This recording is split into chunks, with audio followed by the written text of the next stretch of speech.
তুমি শুধু বয়েজ নিয়ে মানুষের পিছনে পড়ে আসো, তাও কাপল ব্লগার আর টিকটকার, এরা যদি ভিডিও করা ছাইড়া দেয় তোমার মনে হয় না খাইয়া মরতে হবে।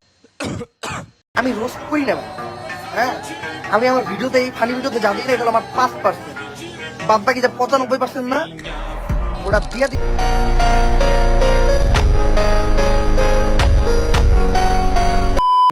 ঝগড়াঝাটি, কন্ট্রোভার্সি এগুলো অনলাইন জগতের প্রতিনিয়ত খেলা। আর অনলাইনের এই খেলাটি অত্যন্ত ইন্টারেস্টিং। আমাদের রিয়েল লাইফে খেলায় হারজিত থাকলেও এই খেলায় কোনো প্রকার হারজিত নাই। আর অনলাইনে বসে থেকে এই সকল খেলা যারা দেখে তাদেরকে বলে দর্শক বা ভিউয়ার্স। তো যাই হোক, পৃথিবীতে নানা ধরনের প্রতিবন্ধী থাকে। কেউ কথা বলতে পারে না, আবার কেউ অতিরিক্ত কথা বলে। ভেড়া কিংবা বগরির মতো গলা নিয়ে শিল্পী হতে চায়। এক্সাম্পল স্বরূপ আমি হিরো আলমের কথা বলতে পারি। নতুন বছরে সবার মনে happy new year, happy new year. এমনিতেও তার গান কিন্তু কেউ 5 পয়সার দাম দেয় না, বাট তার কিন্তু কখনো লস হয় না। আর এইটাই হইতেছে অনলাইন জগতের সেরা একটা বিজনেস।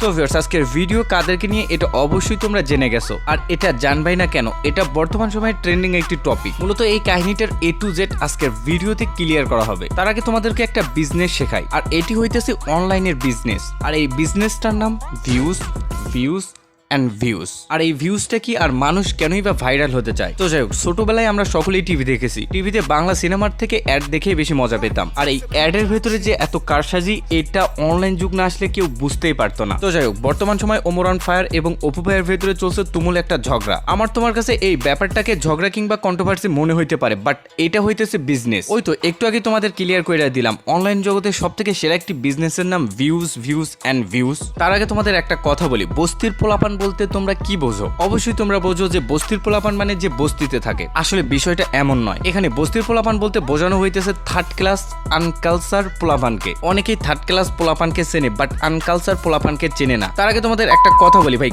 কালচার মানে এই নয় যে নগ্ন হয়ে বেড়াতে হবে। কালচারের মানে এই নয় যে অনলাইনে এসে পতিতার মতো ভাব করতে হবে, নগ্ন কিংবা অর্ধনগ্ন পোশাক পরে নাচতে হবে, রাতে বেডরুম কিংবা ভিডিও কল সার্ভিস দিতে হবে, রাত বিরাতে বেহায়াপনা করতে হবে। আর এইসব কিছু তোমার কাছে যদি কালচার মনে হয়, তাহলে তোমার কাছে আমার একটা কোশ্চেন, ভাই আনকালচারটা কি? জানি কেউ অ্যান্সার দিতে পারবে না, কারণ আমরা সভ্যতার নামে নগ্নতাকে দিয়েছি ঠাঁই। এই যে এক্সাম্পল স্বরূপ বলতে পারি, সামনে 14ই ফেব্রুয়ারি আসতেছে। বাংলাদেশের সব থেকে বেশি জেনা এই 14ই ফেব্রুয়ারি হয়ে থাকে, কারণ এটি প্রেমিক প্রেমিকার জন্য মহৎ একটি দিন। আর এই মহৎ দিনে তোমার প্রেমিকা কিংবা তোমার বয়ফ্রেন্ডের সাথে রুম ডেট করার পরেও তুমি যদি নিজেকে সাচ্চা মুসলমান মনে করো, তাহলে থার্ড ক্লাস এবং আনকালচার পোলাপান কে, এটা তোমার বিবেককে জিজ্ঞেস করে দেখো। ইন্ডিকেট করে মেয়েদের বলতেছি, তুমি আর পতিতার ভিতরে পার্থক্য কোথায়?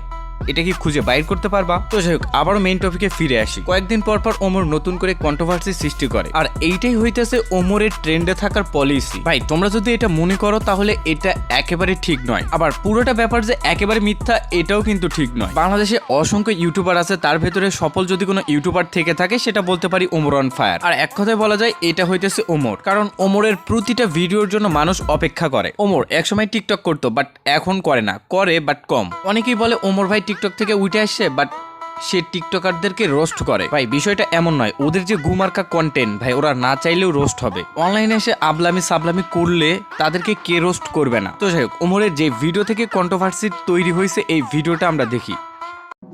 যারা বলে এই বছরই শেষ, সামনের বছর থেকে এক নতুন আমাকে দেখবেন, বিশ্বাস করেন ভাই, আমি কখনোই তাদের কোনো পরিবর্তন দেখি নাই।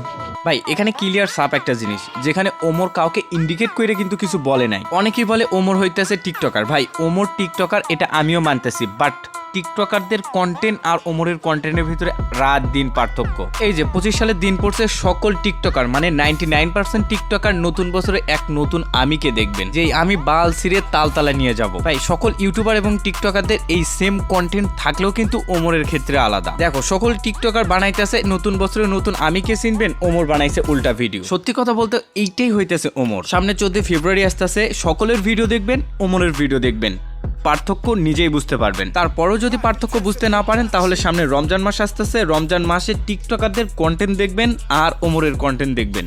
তাহলে নিজেই পার্থক্য বুঝতে পারবেন। তারপরে যদি বুঝতে না পারেন তাহলে ভাই আমার বোঝানোর ক্ষমতা নাই আর। তো যাই হোক, এখন আসি অপু ভাইয়ের দিকটাতে। ওমরের মতো কন্টেন্ট ভাই অনেকেই বানাইছে, বাট ওমরের সাথে কেন লাগলো? একটা বাচ্চা পোলাপানও এই অ্যান্সার দিতে পারবে। এক কথায় বলতে পারো ওমরের শক্ত অডিয়েন্স। অনেকেই আবার বুঝবে না ভাই ওমরের অডিয়েন্স, এখানে অপু ভাইয়ের ফায়দাটা কোথায়? যারা ওমরের অডিয়েন্স তারা তো সবাই গিয়ে অপু ভাইয়ের গালি দেবে, তারপরেও ফায়দাটা কোথায়? তোমরা হয়তো জানো, একটু আগে আমি হিরো আলমের একটা উদাহরণ দিয়েছি। সিম্পলি ভাবে নতুন কোনো গান এবং ট্রেন্ডিং কোনো গান থাকলে হিরো আলম এগুলোকে বিকৃতি করে এবং হিউজ পরিমাণে গালাগালি এবং রোস্টও হয়, এবং গালাগালি এবং রোস্টের কারণে তার বালটাও সেরা যায় না। গালাগালি রোস্টের জন্য সে বরংস ট্রেন্ডে থাকে। মূলত এইটাই হইতেছে অনলাইন জগতের বিজনেস। আর ঠিক এই কাজটাই করছে অপু ভাই। যেহেতু ওমরের শক্ত অডিয়েন্স আছে অ্যান্ড ওমরের অডিয়েন্স থেকে ভিউজ পাওয়ার জন্য জাস্ট এটা একটা কারসাজি। অনেকে এবার বলতে পারে অপু ভাইয়ের তো ফ্যান ফলোয়ার্স এর ঠেকা নাই। হ্যাঁ ভাই, অপু ভাইয়েরও ফ্যান ফলোয়ার্স আছে, বাট এগুলো গিটার মারা ফ্যান ফলোয়ার। আরো একটা কথা বলি, অপু ভাই এবং কাপল ব্লগার, তোমাকে নিয়ে কথা বলার আমার সময় নাই।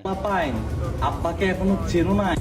সিম্পল ভাবে বুঝে নাও, অপু ভাই এবং কাপল ব্লগার দুজনের কর্মকাণ্ডের ভিতরে মিল কতটুকু, অমিল কতটুকু, এটা জাস্ট দেখো। বর্তমান সময় অপু ভাই এবং তার ন্যাস্টিক বইয়ের যে সকল ভিডিও দেখতে পারবা, জাস্ট কয়েকদিন অপেক্ষা করো, তাদেরকে সহি ইসলামিক বান্দা দেখতে পারবা। তবে বেশিক্ষণ দেরি করতে হবে না, জাস্ট রমজান পর্যন্ত অপেক্ষা করলেই না। আর এই কাজটা শুধু অপু ভাই না, পুরো টিকটকার গোষ্ঠী করবে। আর এইটাই হইতেছে টিকটকারদের মেন্টালিটি, যাদেরকে এক কথায় বলতে পারো বস্তির এবং থার্ড ক্লাস পোলাপান। বাংলাদেশের 95% টিপি চ্যানেল তারাও এই খেলাটা খেলে থাকে, যেখানে টাকার বিনিময়ে শিরোনাম চেঞ্জ করা যায়, চাইলে মেইন ভিডিওর কনসেপ্ট এবং ফুটেজ সহ সবকিছু চেঞ্জ করা যায় এবং নির্দোষীকে দোষী প্রমাণ করা যায়। যে এই দেশে এত কিছু করা যায় টাকা দিয়ে, এই দেশ সামনের দিকে আগাবে না কোন দিকে আগাবে? তো যাই হোক, মেইন টপিকে ফিরে আসি। আমরা যারা অনলাইনে থাকি তারা সকলেই জানি ওমরের অডিয়েন্স অনেকটা স্ট্রং, যে কারণে সকলেই ওমরের সাথে বন্ধুত্ব কিংবা কন্ট্রোভার্সি সৃষ্টি করতে চায়। ওমরের সাথে কন্ট্রোভার্সি সৃষ্টি কিংবা বন্ধুত্ব যেটাই করুক, ও জানে যে ভিউজ পাবে, এজন্য সবাই এই ফায়দাটা লোটে। হয়তোবা আমরা সকলেই জানি কন্ট্রোভার্সি কার কার সাথে হইতাছে, কার কার সাথে হইছে, এগুলো জানি। বাট এমনও কিছু বাংলাদেশে ইউটিউবার আছে উইদাউট লজিক,